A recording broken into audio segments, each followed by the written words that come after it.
ओम नमो भगवते वासुदेवाय नमः। नमस्कार दोस्तों, आप सभी के स्वागत है हमारी यूट्यूब चैनल पार्थफुल हिंदू धर्म में। आज हम आप सभी को भादो मास में श्रीमद् भागवत महापुराण में द्वितीय स्कंद में कथा अध्याय 32 और कथा अध्याय 33 का रसपान कराएंगे। आइए रसपान कीजिए कथा अध्याय 32 का, जिसमें वर्णन है विराट स्वरूप की विभूतियों का वर्णन। आइए रसपान कीजिए कथा का। ब्रह्म जी कहते हैं कि उन्हें विराट पुरुष के मुख से वाणी और उसके अधिष्ठात्री देवता अग्नि उत्पन्न हुए। सातों छंद उनकी 7 धातुओं से निकले हैं। मनुष्यों, पितरों और देवताओं के भोजन करने योग्य अमृतमय अन्न सब प्रकार के रस रसनेन्द्रिया और उसके अधिष्ठात्री देवता विराट पुरुष के जिह्वा से उत्पन्न हुए हैं। उनके नासिका छिद्र से प्राण, अपान, व्यान, उदान और समान ये 5 प्राण और वायु तथा घन इंद्रिय से अश्विन कुमार समस्त औषधियाँ एवं साधारण तथा विशेष गंध उत्पन्न हुए हैं। नेत्र इंद्रिया रूप और तेज की तथा नेत्र गोलक स्वर्ग और सूर्य की जन्मभूमि है। समस्त दिशाएं और पवित्र करने वाले तीर्थ कानों से तथा आकाश और शब्द श्रोत्र इंद्रिया से निकले हैं। उनका शरीर संसार की सभी वस्तुओं के सार भाग तथा सौंदर्य का खजाना है। सारे यज्ञ, स्पर्श और वायु उनकी त्वचा से निकले हैं। उनके रोम सभी उद्भिज्य पदार्थों के जन्म स्थान है, अथवा केवल उन्हीं के जिनसे यज्ञ उत्पन्न होते हैं। उनके केश, दाढ़ी, मूछ और नाखों से मेघ, बिजली, शिला एवं लोहा आदि धातुएं तथा भुजाओं से प्रायः संसार की रक्षा करने वाले लोकपाल प्रकट हुए हैं। उनका चलना फिरना भू भुवः स्वः तीनों लोकों का आश्रय है। उनके चरण कमल प्राप्ति की रक्षा करते हैं और भयों को भगा देते हैं तथा समस्त कामनाओं की पूर्ति उन्हीं से ही होती है। विराट पुरुष का लिंग जल, वीर्य, सृष्टि, मेघ और प्रजापति का आधार है तथा उनकी जनेन्द्रियां मैथुन जनिन आनंद का उद्गम है। नारद जी विराट पुरुष की पायु इंद्रिया, यम, मित्र और मल त्याग का तथा गुदाद्वार, हिंसा, निरति, मृत्यु और नरक का उत्पत्ति स्थान है। उनकी पीठ से पराजय, अधर्म और अज्ञान, नाड़ियों से नद नदी और हड्डियों से पर्वतों का निर्माण हुआ है। उनके उदर में मूल प्रकृति, रस नाम की धातु तथा समुद्र, समस्त प्राणी और उनकी मृत्यु समाई हुई है। उनका हृदय ही उनकी जन्मभूमि है। हे नारद, हम तुम धर्म, सन आदि, शंकर, विज्ञान और अनंतकरण सब के सब उनके चित्त के आश्रित हैं। कहाँ तक गिनाएं? मैं, तुम, तुम्हारे बड़े भाई सनकादि, शंकर, देवता, दैत्य, मनुष्य, नाग, पक्षी, मृग, रेंगने वाले जंतु, गंधर्व, अप्सराएं, यक्ष, राक्षस, भूत प्रेत, सर्प, पशु, पीतर, सिद्ध, विद्याधर, चरण, वृक्ष और नाना प्रकार के जीव जो आकाश, जल या स्थल में रहते हैं, ग्रह, नक्षत्र, केतु, पुच्छ तारे, बिजली और बादल, ये सब के सब विराट पुरुष ही हैं। यह संपूर्ण विश्व जो कुछ कभी था, है या होगा, सबको वह घेरे हुए हैं और उसके अंदर यह विश्व उसके केवल 10 अंगुल के परिणाम में स्थित है।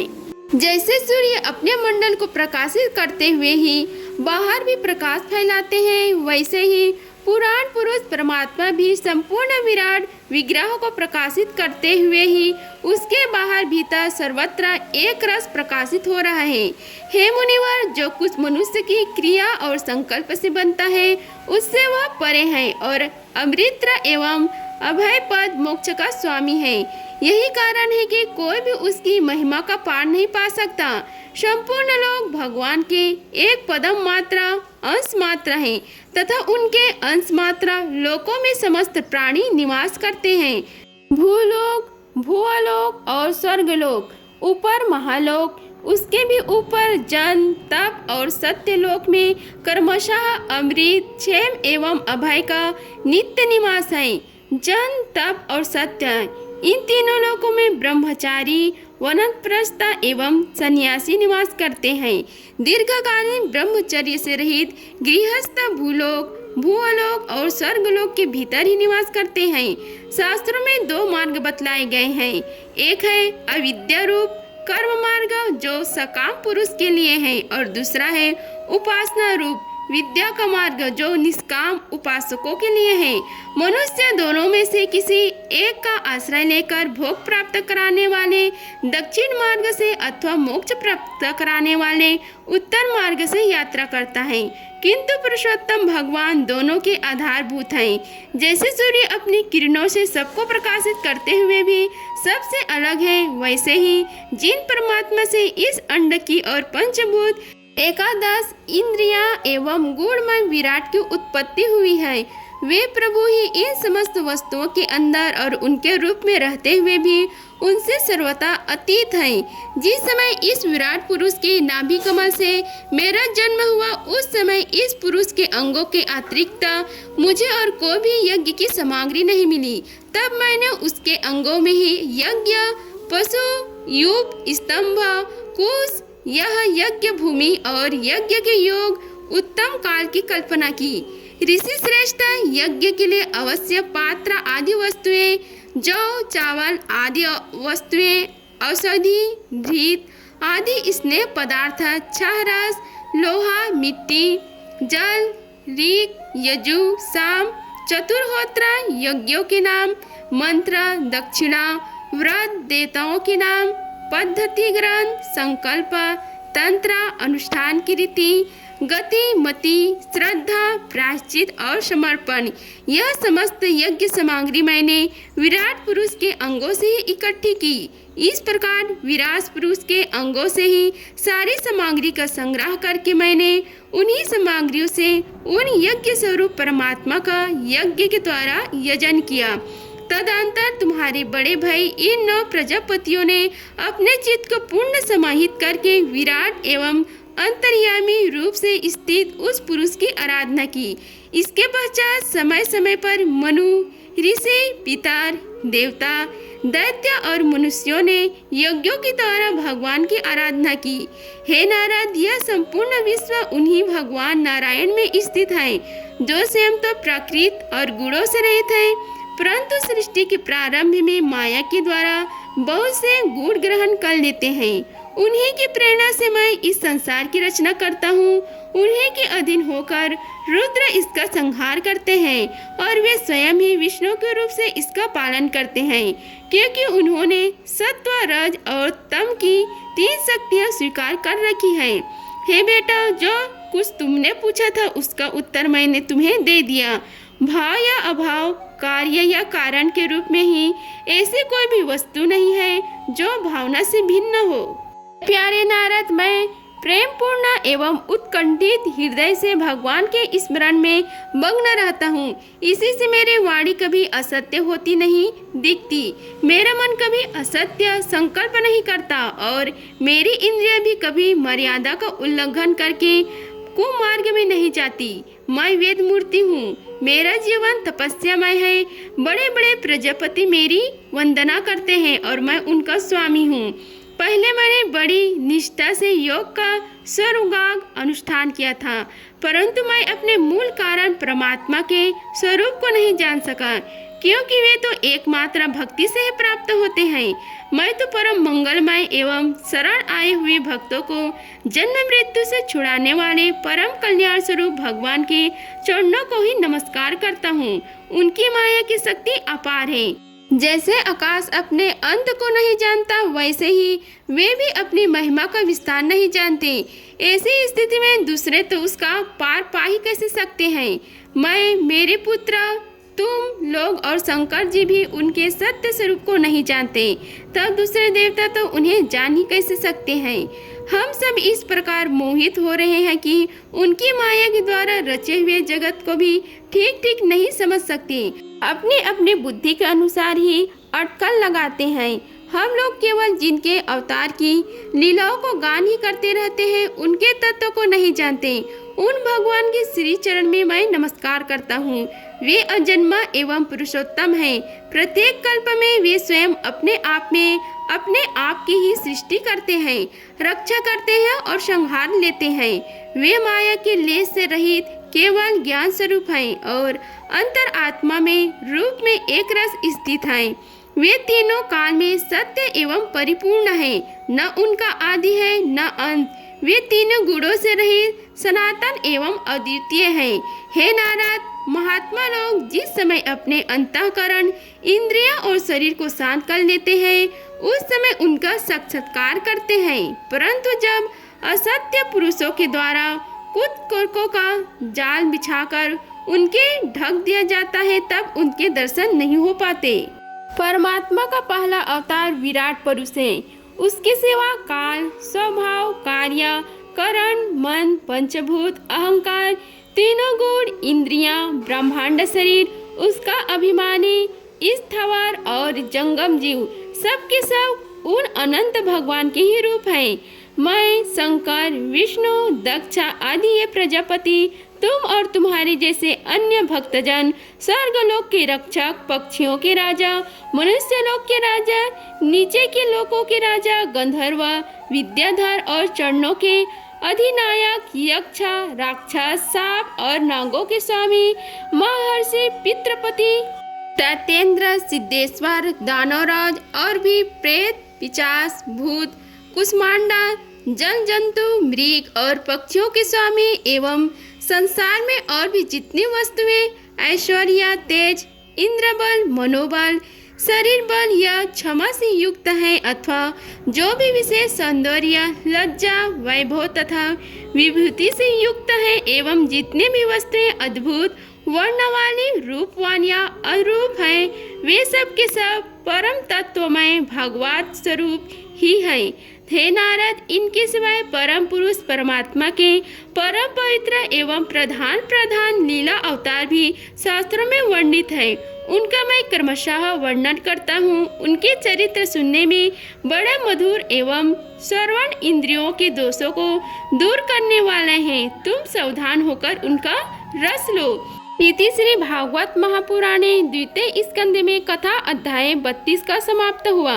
आई रसपान कीजिए कथा अध्याय 33 का, जिसमें वर्णन है भगवान की लीला अवतारों की कथा। श्री ब्रह्म जी कहते हैं कि अनंत भगवान की प्रलय के जल में डूबी हुई पृथ्वी का उद्धार करने के लिए समस्त यज्ञमय वारा शरीर ग्रहण किया था। आदि दैत्य हिरण्याक्ष जल के अंदर ही लड़ने के लिए उनके सामने आए। जैसे इंद्र ने अपने वज्र से पर्वतों के पंख काट डाले थे, वैसे ही वारा भगवान ने अपने दांतों से उनके टुकड़े टुकड़े कर दिए थे। फिर उन्हीं प्रभु ने रुचि नामक प्रजापति की पत्नी अकुति के गर्भ से सुयज्ञ के रूप में अवतरण ग्रहण किए। उस अवतार में उन्होंने दक्षिणा नाम की पत्नी से सुयम नामक देवताओं को उत्पन्न किया और तीनों लोकों के बड़े बड़े संकट हर दिए। इसी से स्वयंभू मनु ने उन्हें हरि के नाम से पुकारा। हे नारद, कंधर्व प्रजापति के घर देवहूति के गर्भ से 9 बहनों के साथ भगवान ने कपिल के रूप में अवतार ग्रहण किया।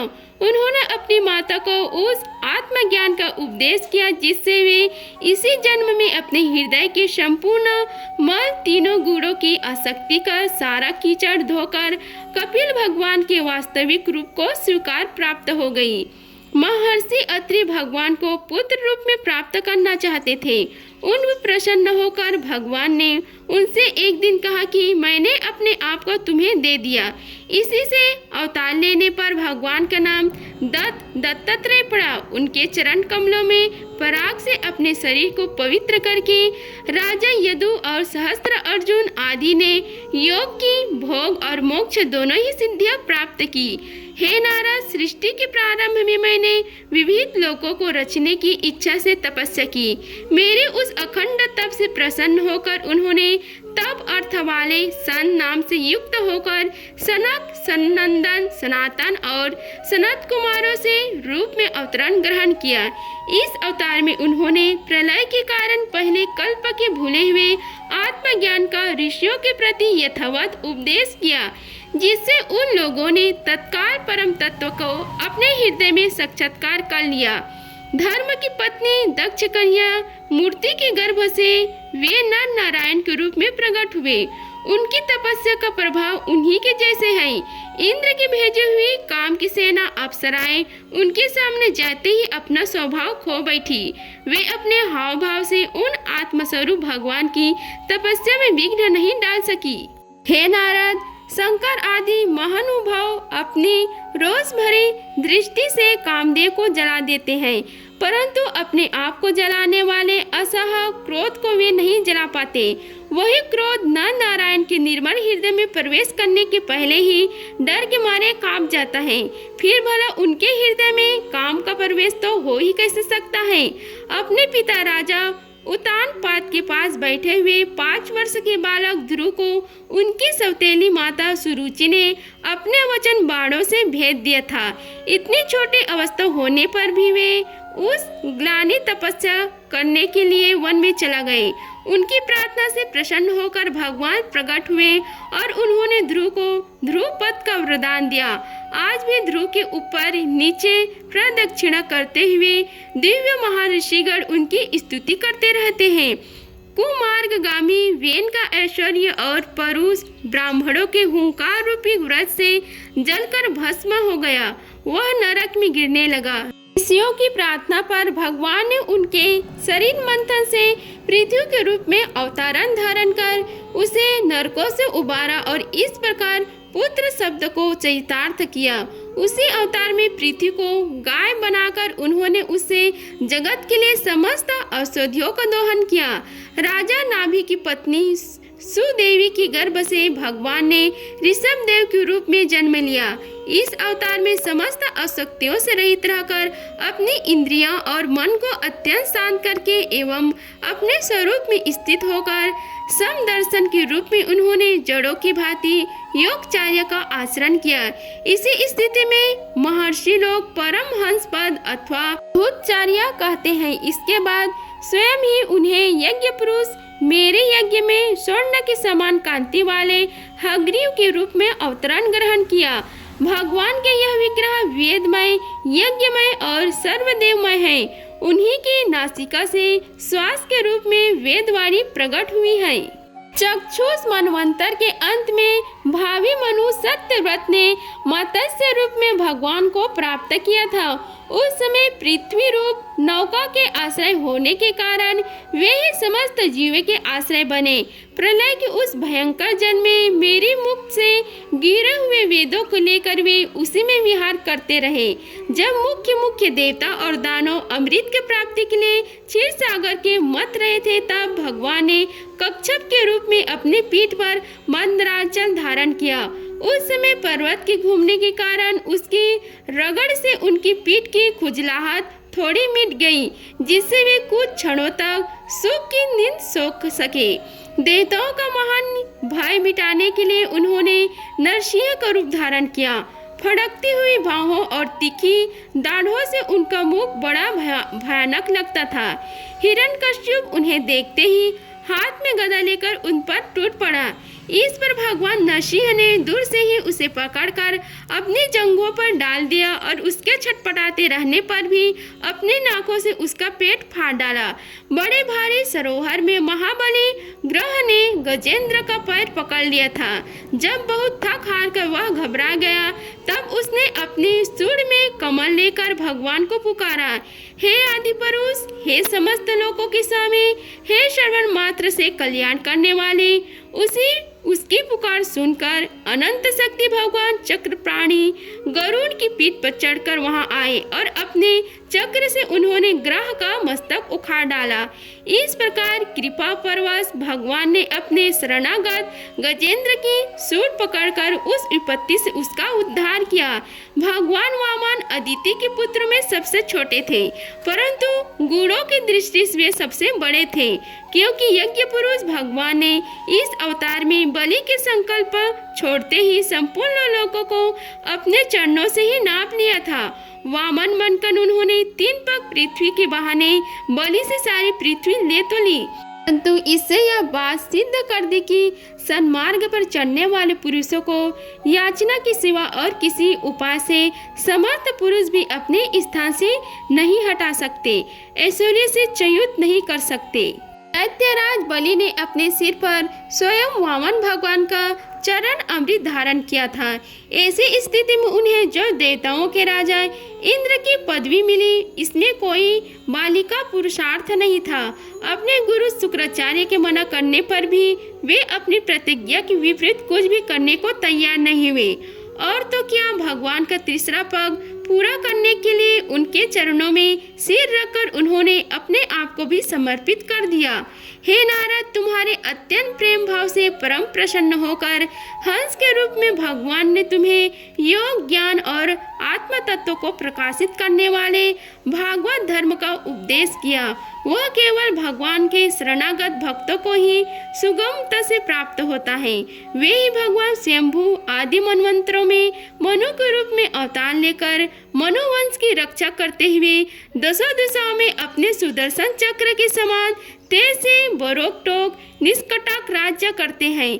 तीनों लोगों के ऊपर सत्यलोक तक उनके चरित्रों की कामनाएं कृति फैल जाती हैं, और उसी रूप में वे समय समय पर पृथ्वी के भारभूत दुष्ट राजाओं का दमन भी करते रहते हैं। सावधान मन्य भगवान धन्वंतरी अपने नाम से ही बड़े बड़े रोगियों के रोग तत्काल नष्ट कर देते हैं। उन्होंने अमृत पिलाकर देवताओं को अमर कर दिया और दैत्यों के द्वारा हरण किए हुए उनके यज्ञ भान उन्हें फिर से दिला दिए। उन्होंने ही अवतार लेकर संसार में आयुर्वेद का परिवर्तन किया। जब संसार में ब्राह्मण द्रोही आर्य मर्यादा का उल्लंघन करने वाले नरकीय क्षत्रिय अपने नाश के लिए ही दैवश बढ़ जाते हैं और पृथ्वी के कांटे बन जाते हैं, तब भगवान महाप्रक्रमी परशुराम के रूप में अवतरित होकर अपनी तीखी धार वाले पारसा से 21 बार उनका संहार करते हैं। मायापति भगवान हम पर अनुग्रह करने के लिए अपनी कलाओं भरत, शत्रुघ्न और लक्ष्मण के साथ श्री राम के रूप में इक्ष्वाकु के वंश में अवतरित होते हैं। इस अवतार में अपने पिता की आज्ञा का पालन करने के लिए अपनी पत्नी और भाई के साथ वे वन में निवास करते हैं। उसी समय उनसे विरोध करके रावण उनके हाथों मरता है।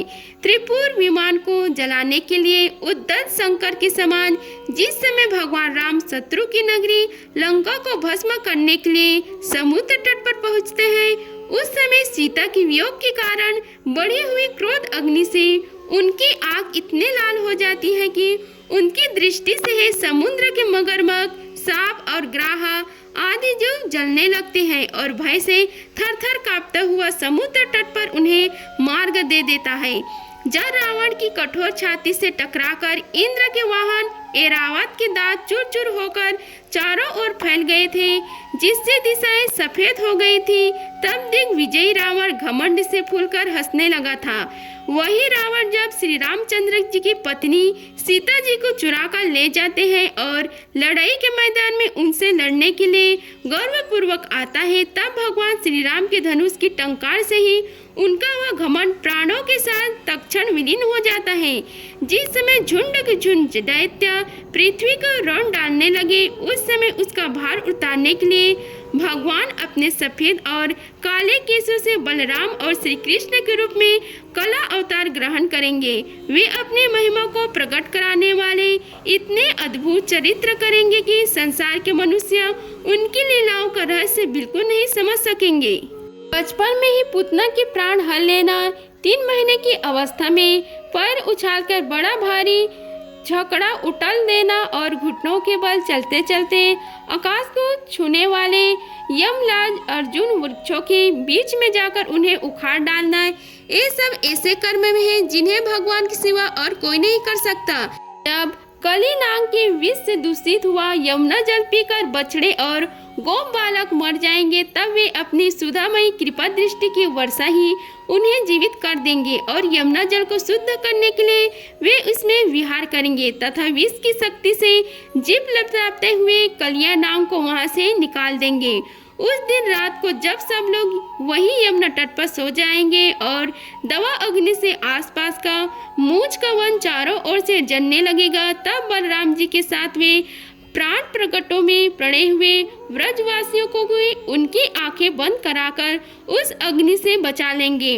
उनकी यह लीला भी अलौकिक ही होगी। उनकी शक्ति वास्तव में अचिंत्य है। उसकी माता उन्हें बांधने के लिए जो रस्सी लाएगी वह उनके उदर में पूरी नहीं पड़ेगी, 2 उंगली छूटी ही रह जाएगी तथा जबाई देते समय श्री कृष्ण के मुख में 14 भुवन देखकर पहले तो यशोदा माता भयभीत हो जाएगी, परंतु फिर वे संभल जाएगी।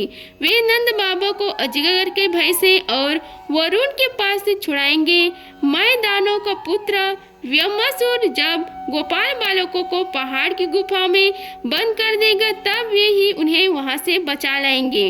गोकुल के लोगों को जो दिन भर तो काम धंधों में व्याकुल रहते हैं और रातों को अत्यंत थक सो जाते हैं, सादा नींद होने पर भी वे अपने परम धाम में ले जाएंगे।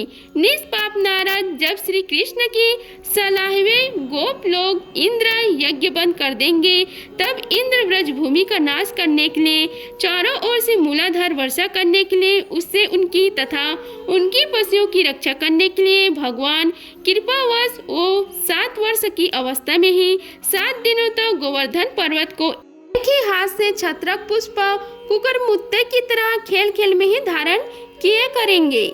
वृंदावन में विहार करते हुए रास करने की इच्छा से वे रात के समय जब चंद्रमा की उज्जवल चांदनी चारों ओर छिटक रही होगी, अपनी बांसुरी पर मधुर संगीत का लंबी तार छोड़ेंगे। उसे प्रेम विवश होकर आई हुई गोपियों को जब कुबेर का सेवक संचूर्ण हरण करेगा, तब वे उसका सिर उतार लेंगे और भी बहुत से प्रलंबसुर, धेनुकासुर, बाकासुर, केसी, अरिष्टासुर आदि दैत्य, 4 शूर आदि पहलवान, कुवल, पीड़, हाथी, कंस, कलायवन, भौमासुर, मिथ्या वासुदेव, सलवा, द्विविध वानर, बलवाऊ, दंतवक्त्रा, राजा नग्नजित के 7 बैल, संभरसुर, वितुरथ और रुक्मी आदि तथा काम्बोज, मत्स्य, कुरु, कैकय और सृज्या आदि दोषों के राजलोक एवं जो भी युद्ध धनुष धारण करके युद्ध के मैदान में सामने आएंगे, वे सब बलराम, भीमसेन और अर्जुन आदि नामों की आड़ में स्वयं भगवान के द्वारा मारे जाकर उनके ही धाम में चले जाएंगे। समय की फेर से लोगों की समझ कम हो जाती है, आयु भी कम होने लगती है। उस समय जब भगवान देखते हैं कि जब ये लोग मेरे तत्व को बतलाने वाले वेद वाणी को समझने में असमर्थ होते जा रहे हैं, तब प्रत्येक कल्प में सत्यवती की गर्भ से व्यास के रूप में प्रकट होकर वेद रूपी वृक्ष का विभिन्न शाखाओं के रूप में विभाजन कर देते हैं। देवताओं के शत्रु दैत्य लोग भी वेद मार्ग का सहारा लेकर माया दानों के बनाए हुए अदृश्य वेग वाले नगरों में रहकर लोगों का सत्यानाश करने लगेंगे। तब भगवान लोगों की बुद्धि, मोह और अत्यंत लोभ उत्पन्न कराने वाले वेद धारण करके बुद्धि के रूप में बहुत से उपधर्मों का उपदेश करेंगे। कलियुग के अंत में जब सत्पुरुषों के घर भी भगवान की कथा होने में बाधा पड़ने लगेंगे, ब्राह्मण, क्षत्रिय तथा वैश्य पाखंडी और शूद्र राजा हो जाएंगे। यहाँ तक कि कहीं भी स्वाहा, स्वधा और वष्टकार की ध्वनि देवता पितरों की यज्ञ श्रद्धा की तब तक बात नहीं सुनी पड़ेगी जब तक कलियुग का शासन करने के लिए भगवान कल की अवतार ग्रहण करेंगे। संसार की रचना का समय होता है, तब तपस्या, 9 प्रजापति, मरीचि आदि ऋषि और मेरे रूप में जब सृष्टि की रक्षा का समय होता है, तब धर्म, विष्णु, मनु, देवता और राजाओं के रूप में, तथा जब सृष्टि के प्रलय का समय होता है, तब अधर्म, रुद्र तथा क्रोधवश नाम के सर्प एवं दैत्य आदि के रूप में सर्वशक्तिमान भगवान की माया विभूतियां ही प्रकट होती है। अपने प्रतिभाव के बल से पृथ्वी के एक एक धूलिकण को गिन चुनकर भी जगत में ऐसा कौन पुरुष है जो भगवान की शक्तियों की गणना कर सके। जब वे त्रिविक्रम अवतार लेकर त्रिलोकों की नाप रहे थे, उस समय उनके चरणों के अदम्य वेग से प्रकृति रूप अंतिम आवरण में लेकर सत्यलोक तक सारा ब्रह्मांड कांपने लगा था। तब उन्होंने अपनी शक्ति से उसे स्थिर किया था। समस्त सृष्टि की रचना और संहार करने वाला माया उनकी शक्ति है। ऐसे ऐसे अनंत शक्तियों के आश्रय उनके स्वरूप को ना मैं जानता हूँ और ना वे तुम्हारे बड़े भाई सनकादि ही, फिर दूसरों को तो कहना ही क्या है। आदिदेव भगवान से सहस्त्र मुख से उनके गुणों को गायन करते आ रहे हैं, परंतु वे अब भी उनकी अनंत कल्पना नहीं कर सके, जो निष्कपट भाव से अपनी सर्वस्व और अपने आप को भी उनके चरण कमलों में निछावर कर देते हैं। उन पर वे अनंत भगवान स्वयं ही अपनी ओर से दया करते हैं। उनकी दया के पात्र ही उनकी दुस्तर माया का स्वरूप जानते हैं और उसके पार जा पाते हैं। वास्तव में ऐसे पुरुष ही कुत्ते और सियार के कले रूप को अपने पुत्र आदि शरीर में यह मैं हूँ और यह मेरा है ऐसा भाव नहीं करते। हे प्यारे नारद, परम पुरुष की उस योग माया को मैं जानता हूँ तथा तुम लोग भगवान शंकर, दैत्यकुल भूषण, प्रहलाद, शत्रुपा, मनुपुत्र, प्रियवत आदि प्राचीन बरही, ऋभु और ध्रुव भी जानते हैं। इनके सिवा इक्ष्वाकु, पुरुरवा, मुचुकुंद, जनक, गाधी, रघु, अम्बरीश, सागर, गय, ययाति आदि तथा मंधाता, अलर्का, सद्धन्वा, अनु, रतिदेव, भीष्म, बलि, अमूर्तय, दिलीप, सौरभि, उतंग, शिबी, देवल, पिपलाद, शाश्वत, उद्धव, परशर, भूरिसेन एवं विभीषण, हनुमान, सुखदेव, अर्जुन, अश्लीषसेन, विदुर और श्रुतदेव आदि महात्मा भी जानते हैं, जिन्हें भगवान के प्रेमी भक्तों का स्वभाव बनाने की शिक्षा मिली है। वे स्त्री, शूद्र, घूर्ण, भीन और पाप के कारण पशु पक्षी आदि योनियों में रहने वाले भी भगवान की माया का रहस्य जान जाते हैं और इस संसार सागर से सदा के लिए पार हो जाते हैं। फिर भी जो लोग वैदिक सदाचार का पालन करते हैं, उनके संबंध में तो कहना ही क्या है। आत्मा का वास्तविक स्वरूप एक राग, शांत, अभय एवं केवल ज्ञान स्वरूप है। न उसमें माया का मल है और न ही तो उसके द्वारा रची हुई विस्मताएं ही है। वह सत और असत दोनों परे है। किसी भी वैदिक या अलौकिक शब्द की वहां तक पहुंच नहीं है। अनेक प्रकार के साधनों से संपन्न होने वाले कर्मों का फल भी वहां तक नहीं पहुंचा सकता, और तो क्या स्वयं माया भी उनके पास नहीं जा पाती, लजाकर भाग खड़ी होती है। परम पुरुष भगवान वही परम पद है। महात्मा लोग उसकी शोक रहित अनंत आनंद स्वरूप ब्रह्म के रूप में साक्षात्कार करते हैं। संयमशील पुरुष उसी में अपने मन को समाहित करके स्थित हो जाते हैं। जैसे इंद्र स्वयं मेघ रूप से विद्यमान होने के कारण जल के लिए कुएं खोदने की कुदाल नहीं रखते, वैसे ही वे भेद दूर करने वाले ज्ञान साधनों को भी छोड़ देते हैं। समस्त कर्मों का फल भी भगवान ही देते हैं, क्योंकि मनुष्य अपने सौभाग्य के अनुसार जो सुख कर्म करता है वह सब उन्हीं की प्रेरणा से होता है। इस शरीर में रहने वाला पंचभूतों के अलग अलग हो जाने पर जब यह शरीर नष्ट हो जाता है, तब भी इसमें रहने वाले अजन्म पुरुष आकाश के समान नष्ट नहीं होता। बेटा नारद, संकल्प से विश्व की रचना करने वाले सर्वचार्य संपन्न श्री हरि का मैंने तुम्हारे सामने संक्षेप में वर्णन किया। जो कुछ कार्यकारण अथवा भाव अभाव है वह सब भगवान से भिन्न नहीं है, फिर भी भगवान तो इसमें पृथक भी है।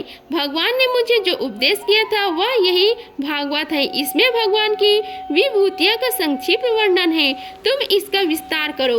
जिस प्रकार सबके आश्रय और सर्वस्वरूप भगवान श्री हरि में लोगों की प्रेममय भक्ति भी, ऐसा निश्चित करके इसका वर्णन करो। जो पुरुष भगवान की अचिंत्य शक्ति माया का वर्णन या दूसरों के द्वारा किए हुए वर्णन का अनुमोदन करते हैं अथवा श्रद्धा के साथ नित्य श्रवण करते हैं, उनका चित्त माया से कभी मोहित नहीं होता। इति श्री भागवत महापुराण कथा अध्याय 33 का समाप्त हुआ। अगर आप सभी को हमारी वीडियो अच्छी लगी होगी तो वीडियो को लाइक कीजिए, चैनल को सब्सक्राइब कीजिए और कमेंट बॉक्स में ओम नमो भगवते वासुदेवाय लिखिए। धन्यवाद। मिलते हैं अगले वीडियो में, तब तक के लिए जय श्री राधे कृष्णा।